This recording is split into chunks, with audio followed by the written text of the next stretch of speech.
ça pour dire que tu as été là-dedans puis tu as aidé les générations qui ont suivi, finalement. Bien sûr. Les Jeff Dumoulin, les Ben Milo, ça faisait partie, on dirait, c'était comme un mandat que tu t'étais donné, de dire, hey, faisons rayonner le sport motorisé au Québec, tu sais. Je connais Jacques Seigneur Oui.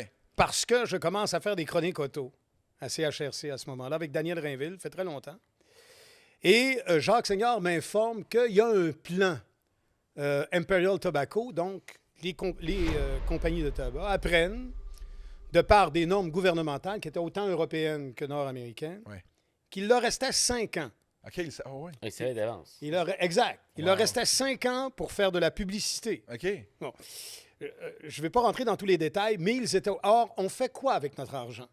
Et c'est là où l'avènement de Players arrive. Avoir des gros capitals, ce qu'on appelle des capitales actions, qui peuvent évidemment entraîner des exemptions d'impôts. Alors, il y a toute une question monétaire à l'intérieur de ça. J'imagine. On décide de s'en aller en sport automobile et là, on envoie des têtes dirigeantes qui sont des chercheurs.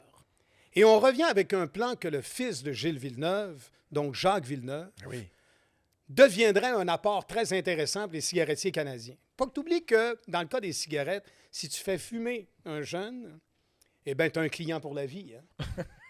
Parce que, bon, avant que le tabagisme soit déclaré comme étant cancérigène, qu'on le mette sur les paquets et tout. La guerre des cigarettiers, c'était de ce... Bon, et ça visait définitivement cet endroit-là. Alors, il leur restait du temps pour faire de la publicité et ne pouvait être mieux placé que Jacques Villeneuve.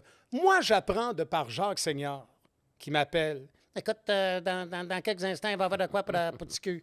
Alors, TQ, c'est évident, Jacques, qui était en Formule 3 en Italie et tout. Mais je savais que Players avait des plans. Voilà pourquoi aussi on se retrouve avec Claude Bourbonnais et Jacques Villeneuve et que Jacques Villeneuve poursuit en Indy. C'était déjà prévu. Il a fait beaucoup d'essais avec la Chevrolet A de Théo Fabi, entre autres, aller faire des essais. Je me rappelle, j'ai fait une entrevue avec lui quand il est revenu de ces essais-là. Jacques... je ne veux pas te couper, mais je pense qu'on a une vidéo d'ailleurs, Albert, du départ à Trois-Rivières de Jacques Villeneuve et Bourbonnais, les grosses années, JF, les grosses années de Players à Trois-Rivières, c'était Ron Fellows. Oui. Mais mettons que... On en parle encore aujourd'hui. On en parle encore aujourd'hui. Le fameux départ avec Bourbonnais qui est à l'intérieur. Exact, et l'accrochage dans le Ryan qui va arriver un peu plus tard. Le premier virage. Ouais. Il va tout droit. Ça aussi, puis ils vont se sortir à l'autre bout. Oui. Ah oui. Ouais, Deux fois. MPM se fait avoir aussi dans l'histoire. Tout à fait, tout à fait. Il en parle encore aujourd'hui, Claude. C'est un bon ami. Ouais. Wow. Exact. Mais mon oncle aussi. Mon oncle a réussi à Oui, avec la Swift. Avec la Swift. Tout à fait. Il va remporter la victoire. Vraiment out of date. J'étais là. Je faisais des reportages pour CKC à cette époque-là. Fait que ça, c'est 93, c'est ça? 13, c'est la première année de la filiale Players. C'est pas une filiale encore. T'es pas encore. Non, là, c'était Claude que le meilleur allait en Indy, mais c'est déjà réglé. Là, tu vas trop vite, là. Ouais. Pour les gens qui, tu sais, que ça date d'un bail, ça, là, il y avait Claude Bourbonnais, il y avait Jacques Villeneuve dans la même équipe, et l'histoire dit que celui qui performait le mieux passait après ça en IndyCar, c'est ça? Passait d'Atlantique en IndyCar. Mais c'est déjà fait, c'est déjà réglé. Exact. Claude, fait que c'est lui, Bourbonnais qui s'est un peu ça. fait rouler dans la farine. Non, je crois il est arrivé quelque chose au Laguna Seca, Claude, avec TRD. C'était la première fois un moteur. On voit le Jacques Seigneur avec Choco. Ouais.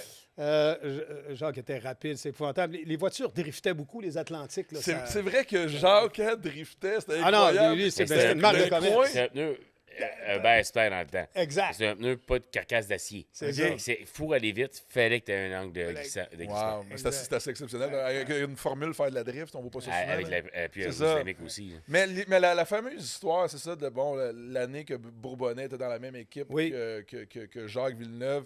Donc, c'était pas vrai, finalement, l'histoire que si le meilleur gagnait le championnat, passait en IndyCar. Le contrat avec Jacques Villeneuve était déjà réglé comme quoi il passait en IndyCar l'année suivante, c'est ça? N'enlevait pas le chemin de Jacques, le chemin à Claude, s'il était possible d'en avoir un.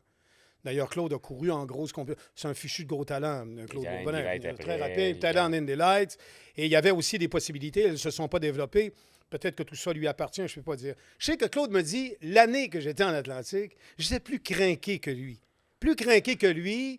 Mais c'était déjà un vétéran, Et les dents j'imagine, plus... ça? Non, non, pas... oui, si on veut, en âge peut-être, mais en ce sens que Jacques savait où il s'en allait et il devait progresser lentement. Devait montrer un peu moins d'impétuosité, plus de réflexion, tu comprends? Il était plus vite, Bourbonnais, à Trois-Rivières. Ah ouais? C'est clair qu'il était plus vite. Bon, mais il rentre dans les pecs, évidemment, puis il va le fermer.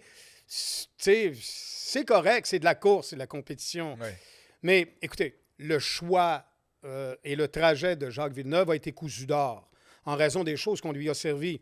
Il a eu le meilleur équipement, il a eu le meilleur entourage. Ah oui. Ça s'est mal terminé avec Pollock et compagnie, semble-t-il, mais on n'ira pas dans ces détails-là de toute façon. Ça peut se comprendre après 15 ans que les choses deviennent un peu différentes et là, beaucoup d'argent d'impliquer. Ouais. Mais il y a eu énormément d'essais en kart. Il y a eu 6000 km d'essais à Kedami en Afrique du Sud, entre autres, aussi, lorsqu'il est arrivé en Formule 1. Mais qu'on fasse autant de choses pour quelqu'un et qu'on lui donne autant de matériel lorsqu'il vous amène à sa première saison en Indy à être vice-champion, à sa seconde saison, il est champion de l'IndyCar, il remporte les 500 000 d'Indianapolis. Les gens me ramènent toujours, ouais, mais si Scott Goodyear n'avait pas sauté le départ, c'est lui qui gagnait. Non, il s'est délapé de 2 tours. Ouais, c'est incroyable. Avec les bonnes stratégies. C'est sûr que tu as Tony Ciccelli, Phil Le Pen. Il y a des bons bonhommes autour de lui. Il y a les bons réglages du véhicule. Mais Jacques Villeneuve est un phénomène. Quand même, oui. Première année en Indy, vice-champion. Mais c'est Victoire à El Cockley. Je ne sais pas si vous vous souvenez du dépassement. C'est écœurant, là. Tracy et compagnie à Lancer, il les mange raides au freinage.